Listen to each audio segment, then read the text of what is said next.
Siyabonga asisendamazwi ngezwe ilizwe elikhulu livela ezulwini lisithi khangela indawo yokuhlala kwaNkulunkulu isebantwini uza kuhlala labo bazakuba ngabantu bakhe uNkulunkulu qobo uza kuba labo azesule inyembezi zonke emehlweni abo ukufaka kuseye kuba khona lokulila lokukhala lobuhlungu ngoba izinto zokuqala sezidlulile. Asivale namehlo. uNkulunkulu wena osekhaya ezulwini ongasuye uNkulunkulu wabaphilayo kuphela kodwa bonke labafileyo, siyakubonga ngakho konke okuhle esikukhumbula ngabafileyo bethu. Sikhumbula insuku esazichitha labo ekuhlaleni kwethu, sikhumbula ukuthokoza lezibusiso esasilazo sikanye labo lezikhathi ezilukhuni esadlula kuzo. Siyakubonga ukunqoba konke esanqoba ngakho. Sicela ukuba usithethelele kulokhu esahluleke kukho. Nkosi ake ube lathi kulenkonzo yesikhumbuzo ngoba sidumisa wena. Ithemba lethu lonke likuwe. Siyasondela kuwe sisize kuba sizwe ukuba abafileyo bethu bakhona kuwe ngoJesu Kristu inkosi yethu.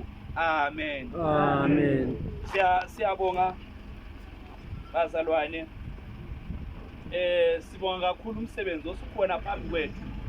Sikhumbula umama noma sikhumbula indlovukazi uLoziba imisebenzi emihle ayenzayo. Ngenxa ukuthi okhulumileyo bakukhumalo uthe ngalindawo ukuthi sibe khona. Afisa ukuthi ngilandise kakhulu, ngiyagcina ngithathela uche wethu onguyoza sichazela ukuthi kanti vele thina siyichurch singena njani khona la. That's why isibona singathi siyegunya namhlanje ngathi asifayela amahlwayo.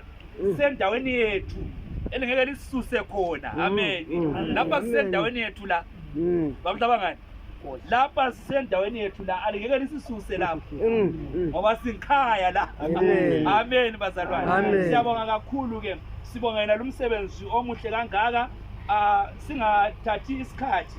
Encwadini yami lapha kumele ngichaze inkonzo leyi. Kodwa namhlanje soze ngichaze. Ngizayichaza ngokuthi ngithi mina kuqhakathekile ukukwenza lokho.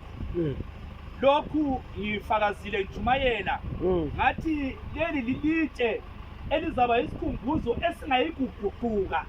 Lilitshe noma sesihambile singaze sihambe thina sonke sila abantwana bazaba khona nxa kuthiwa isizwe samaNdebele indawo abayikhumbulayo yena leyo